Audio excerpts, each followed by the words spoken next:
Hi, hello. So today I kind of want to do a bit of a spooky story time. Now, I don't know if this is going to span multiple parts, but I'm going to try to get it out as quick as I can in this one video. But a while back, I had a dream. This dream told me that my cat ran away and died. But it's spooky for a whole other reason other than that. So my view on ghosts is I like to believe that there's something more out there, but you never really know. And recently I've kind of come to the I don't know, realization, or more just like a train of thought, but maybe spirits and ghosts are of perception. So everybody's experience is not going to be the same according to what media portrays and whatnot. So I don't think say I have an experience in my house, someone comes to my house and has a different experience, it's going to be different. So I think spirits can more affect your perception of things than more the actual world. So that if they want you to see them, they can make you see them. But it just depends on how guard of a person you are, if this makes any sense. I'm just kind of talking. So let's get into the dream. So this dream actually affected me for a couple of days afterwards, and to be very honest with you, girly, to be honest with you, it made me religious for a couple of days. It made me really religious. But anyways, let's get into the dream. I believe it was early in the morning, and I had just woken up. I think it was around 8ish, 9ish in the morning, and I was tired as fuck. I didn't have to work that day, but I was really tired as fuck, and I didn't want to, I was trying to stay up, but I really couldn't. So I ended up just coming into my room. I did something before that, and I came to my room and I just plopped in my bed. And I pass out. And I was like, I need to go to sleep. What was I like? I didn't want to go to sleep, but I fell asleep. That's what happened, pretty much. So I lay down.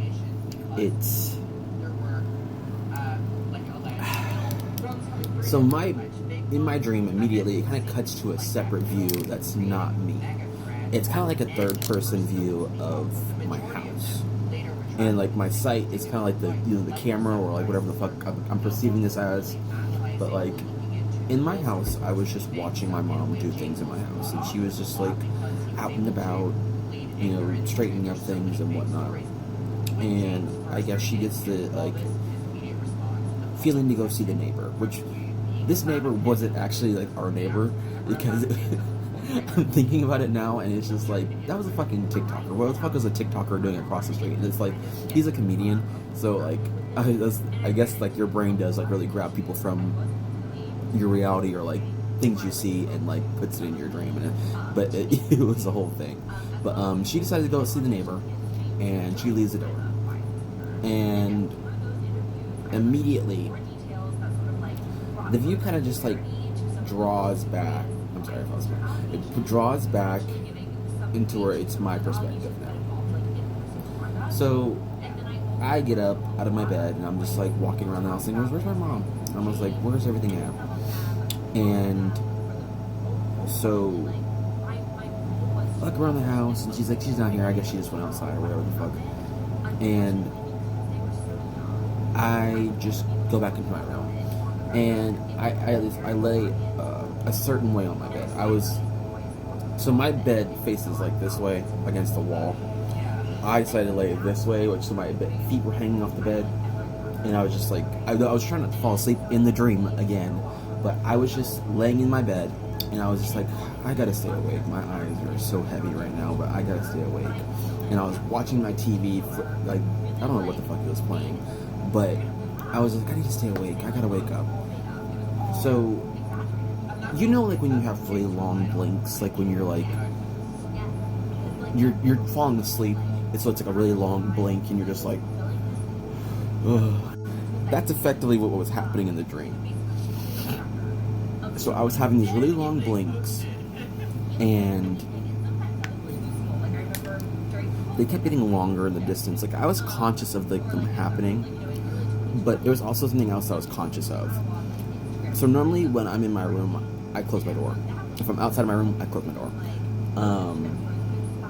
My door is normally closed, and I was just like, my door is wide open. I need to go close my door, but I couldn't. I was so tired, I just couldn't close my door. So my door, it's a sliding door, so it was like partially cracked. Like this is the wall, and it was like this far from the wall, and this is like a little sliver of door that's open. But it was that far from the wall, and I'm staring at the door, and I was like, I need to close the door. I need to close the door. I blink for the longest time, and this is the last time I blinked like that. When I opened my eyes again, there was this black figure standing in the doorway. And really, it was so instant that it was just like, what the fuck? And I don't know what it was. I think even before then, I felt like something was looking at me, or like staring in at me or something like that. But I didn't, like, I was just like, I need to close my door. I need to close my door. But when I opened my eyes that time, something was looking at me. And it was this black figure. And it was about almost the height of the door frame. It was a little bit shorter. It was almost the height of the door frame. And I'm not going to say this was a person or, you know, the bad word. I just want to say what it is, because if I feel like giving it identity, it makes it have power or something like that. But still, it entered this thing with the height of the door, and it was staring in at me. But in that instant, like, me realizing there's something looking at me right now, the thing rushes in the door and begins to start attacking me. So if you can imagine, I was freaking out at this point, because why the fuck is this black figure attacking me in my fucking room? And I was kicking and screaming and like, you need to get the fuck off. I'm just like, I try kicking it off me, it falls back. And I start yelling at the thing. I was like, I don't know who the fuck you are, but my voice is coming out. You know when you're in a dream and you cannot talk at all, like your voice is gone, like you try to scream. I was yelling and I could not speak. And I was just like, you need to fuck away from me. I don't know who the fuck you are, blah, blah, blah. And the thing was just like mocking me. It was like, you know, like when something like kind of like tease you, like in a fight, like it's just like, like it was like fake lunging at me. But like I was just like so upset, and I was like, get the fuck away from me, blah, blah, blah. And I'm not a very confrontational person, so for me to be like up in arms, like I knew this thing wasn't of peace and love. And I'm yelling at this thing, and I just, like, I really don't know, like, I just, like, start going to, like, pray, and saying the Lord's name. Like, I'm not a very, like, religious person, but I'm spiritual for the most part. I believe that there is something greater, but I'm not, like, I'm not Bible thumpy, nor, like, you know, devote to something. I just feel like anything and everything. I don't know how to explain it, but I know when to call upon certain things, you know? So I start calling on the Lord's name, and I start screaming, in the Lord's name, I command you to leave, get the fuck out of here. I don't know who you are, what you are, and I start backing this thing up to the door. And I guess it was scared by the words I was saying, or something like that, but I was just like, because its whole face changed. And also, to describe what this thing looked like, I'm running out of time. I'm going to do it to part 2. I want to be able to tell the story officially, so I'm going to do a part 2.